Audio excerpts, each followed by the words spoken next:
Welcome back to InSift channel. Today we're exploring the brain's most powerful driver, dopamine. It's the universal currency of motivation and drive. But dopamine is misunderstood. It's not just about pleasure, it controls your movement, your perception of time, and the very quality of your daily life. At its core, dopamine is a neuromodulator. In the substantia nigra, it governs movement.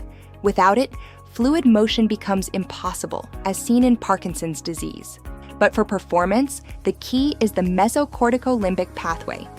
This circuit connects reward centers to your prefrontal cortex, allowing you to assign value to your goals. Dopamine release happens in two ways: synaptic, precise communication between neurons, and volumetric, where it's distributed like a broad signal across entire brain regions. We have a readily releasable pool of dopamine stored in vesicles. When you exhaust this pool with massive spikes, your system is left bankrupt. This brings us to the most critical concept, your dopamine baseline. Your experience isn't defined by the peak, but by the level relative to your recent baseline. After a big peak, whether it's a win or a substance, dopamine levels inevitably crash below your original baseline. This is where motivation vanishes. In this below baseline state, activities that usually bring joy feel flat. Chasing the high repeatedly leads to tolerance, addiction, and eventually depression. Consider the magnitudes. Chocolate increases dopamine 1.5 times. Sex increases it 2.0 times, covering both the pursuit and the act. Nicotine and cocaine hit 2.5 times, but they're short-lived. Amphetamines reach a staggering 10 times baseline, which can severely limit future brain plasticity. Exercise ranges from 0 to double, depending on your enjoyment, but cold exposure is unique, a 2.5x increase that is slow and sustained. To maintain high performance, we must use intermittent reward schedules. This is the mechanism that makes gambling and social media so addictive. By not rewarding every single success, your brain stays in a state of healthy seeking without depleting your readily releasable pool.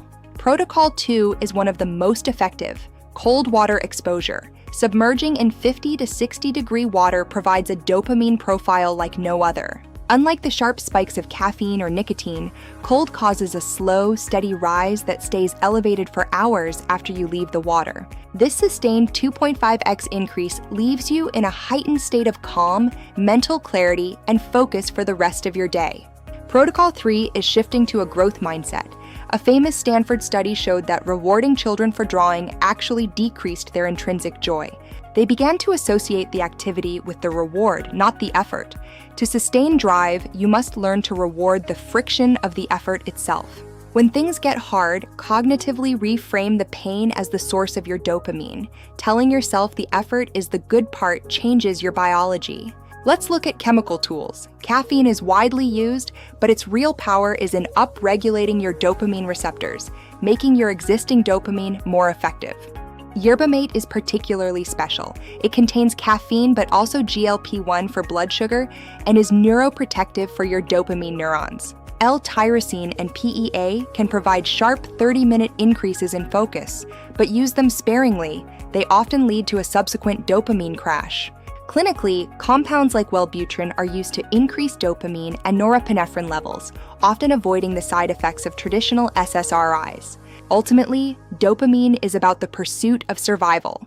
Beyond the protocols, quality social connections remain a fundamental, healthy source of this vital molecule. To maintain high performance, protect your baseline, avoid frequent massive spikes, and learn to find reinforcement in the process of effort. Thanks for watching InSift. If you found this valuable, hit that subscribe button to keep sifting through the noise with us. I'll see you back here soon for our next insight.